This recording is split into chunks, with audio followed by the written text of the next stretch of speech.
Everyone, welcome back to my channel. I'm Stacy and I'm so glad you're here today. I have a quick video for you, and this is 5 things that you should no longer say in the classroom. And before I get started, I want to say that these are 5 things that I am currently working on as a teacher, and I've been in the classroom for 10 years.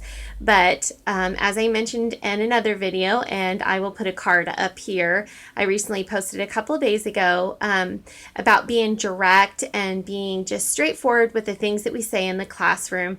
And so we just need to say what we mean and mean what we say. So I'm hoping that this video will just help you get ideas for other phrases to use and just practice getting these out of your vocabulary in the classroom to help your students, because that's our whole purpose, right, is our students. So we want to make sure that we're speaking to them clearly, directly, and getting to the point. So let's go ahead and get started. All right, so the first one, I have my notes like always. Number 1 is, when you are teaching a lesson, please do not say, "Who can tell me?" or "Can someone tell me?" So after you do like a little mini lesson and then you say, "Okay, who can tell me?" or "Can someone tell me if I add 2 plus 2, what is my sum?" So instead of saying "who can tell me" or "can someone tell me," say, let's do think, pair, share, or turn to your partner and whisper to them, "What is the sum of 2 plus 2? Or within your groups, have a little discussion and then raise your hand when you're ready. Or each group will have someone that shares what their group talked about. Because when you say "who can tell me" or "can someone tell me," then the only people that are going to raise their hands are the people that know. So you're really not helping the other kids or doing any type of scaffolding to help the other kids that don't understand. So if you were to tell the kiddos to have a group discussion, then they could help the kids and they'll hear their strategies they're using, and that will give them more confidence to raise their hand. So you're going to get more kids joining in the lesson, and you're going to get more engagement. So take out "who can tell me" or "can someone tell me." So that was number 1. And number 2, good job. And believe me, I say this all the time. The thing that's wrong with good job, I don't know how else to word this, but it doesn't really mean anything. I know that it's so easy and it's so quick for us to walk by the student, skim their work and say, "Good job, buddy, keep going." It's really not meaningful. There's no meaning behind good job. And it's something we just say, like "hello" or "how you doing?" It's just this common thing that we've just been conditioned to say to our students. So instead of saying "good job," try to focus on something specific of what they're working on. So say they're drawing they're doing an illustration to go with their sentence, and you notice that they use like a lot of orange and a lot of yellow when they colored their sun. So when you walk by, focus on something specific and say, "Oh, Jessica, I like how you used a lot of orange and yellow in your sun.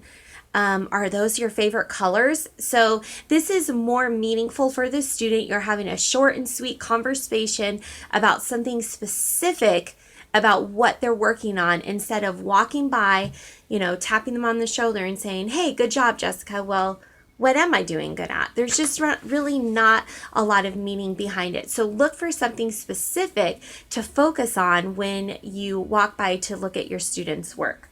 All right, so take out "good job." So number 3, we're on number 3. So number 3 is, never say "I'm waiting." Because when you say "I'm waiting," well, you're going to be waiting for a while, because students are going to keep doing what they're not supposed to be doing. So instead of standing there and just looking and say "I'm waiting," or "I'm going to wait until, Johnny and Stephanie stop talking to each other." Well, that's not giving the students a direct command. That's not telling them what to do. That's not telling them the desired behavior that you want. You're just noticing the behavior that they shouldn't be doing at the time. So instead of saying, I'm waiting, tell them what you want them to do. Use your attention signal and tell them what you want them to do. So, say, class, class. They say, yes, yes. Say, ladies and gentlemen, we need to move on to, so and so, or whatever it may be. So just don't stand there and say I'm waiting, because you're going to wait for them and they're going to keep messing around and the clock is ticking and you're wasting instructional time. So just, get to it. I almost said snap to it. Okay, so take out I'm waiting. And number 4, there is research behind this. Before I mention this one, because I do hear other fellow teachers say this, and I actually worked at a school where a principal, a very good principal, one of my mentors, he observed me and he heard me say this. And when he gave me feedback, he told me, Stacy, don't say this, this is why. So, but there is research actually behind all of these that you can look up online as why we shouldn't say these things in the classroom. So no one would say that at this school. It was like taken out of the culture. And then I went to a different school and I heard teachers saying it and using this phrase. And I was like, oh, okay, they say it, so I guess it's okay to say that. And I kind of went against what I've learned, which we shouldn't do. If you believe that it's not right, then don't do it. Just because someone else is saying it doesn't make it okay. So we do that as adults too. So the phrase is, oh, I like the way Toby is sitting, or I like the way Jennifer is lined up in line with level 0 with hands and feet to herself. So when you are Okay, so this is manipulation. So this is pretty much you manipulating the kids to get the desired behavior that you want. And you're also focusing on one student that's doing the right thing that might be embarrassed that you're doing that. I know that we like to be praised. However, some people don't want to be praised in front of other people. And then also another thing, is when you are singling out these students, you're going to continue to single out the same ones over and over, because we all have those students that always follow the rules and that always follow your expectations. So you're going to say their name over and over and over. And every day, all the other kids are going to be hearing about Jennifer and how great Jennifer is about lining up in the hallway. And then you're going to have, Johnny and Jose and all these other students that you never mention, and they're going to resent that for you. So this one I really, really, really feel firmly about. We need to stop saying that, because it doesn't do any good for our students. So instead of that, don't say, I like the way so-and-so is doing something. Just stop, just with the other ones. Get your students' attention. Say you're in the hallway, class, class. They say yes, yes. And remind them of the expectation. Say, our expectation in the hallway is level 0, eyes forward, hands and feet to yourself.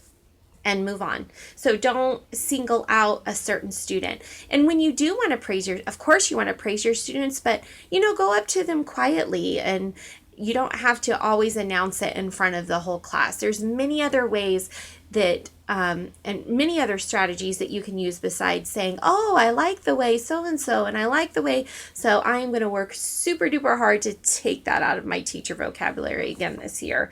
And then the last one is number 5. And I am guilty of this. Like I said, I am guilty of all of them. But when a student comes up to you, or you see a student doing something that they know that they shouldn't be doing, and they're not following your expectations, and you look at them and you say, really? Or you say, seriously? It's sarcasm, and it doesn't do anything for the child but make them feel bad. And of all things, we do not want to make our children feel bad or feel bad about themselves. So we have to make sure we're not using sarcasm towards them, because sarcasm, as you know, does not make us happy, and it doesn't make it, and it hurts our feelings sometimes as well, just like it would hurt a little child's feelings. So we don't want to say, really? Seriously, you're acting like that or you're doing that? Don't ask your students a question. When you see them, doing a behavior or they're not following your expectations, don't say to them, why would you think that's okay? Or what were you thinking? There's so many other ways to say. I mean, just don't ask them. Go up and talk to them. Say, please tell me the story. What's your side of the story and what's your side of the story? Just have them tell you what's going on. So we don't want to say, really? Seriously? What were you thinking when that happened? Because it's just, it's sarcasm. It's not making them feel good about themselves. And we want to make our kiddos happy. So just to go back, number one, please do not say anymore, who can tell me or can someone tell me? Number two, good job. There's many other things you can say. Focus on something specific about the child or their work. Number three, I'm waiting. Don't say that anymore. And then number four, I like the way, so-and-so is sitting, or I like the way so-and-so is lining up in line. And number five, really or seriously. Let's work this hard this upcoming school year, teachers, to try and take these phrases out of our vocabulary and work on saying things that are going to benefit our students and make our students happy and build their confidence. So I just want to say thank you for watching this video. I hope you will join me again on Time to Teach. And currently I am at 44 subscribers, which is awesome. So I'm hoping to get to 50 soon and celebrate that success. So if you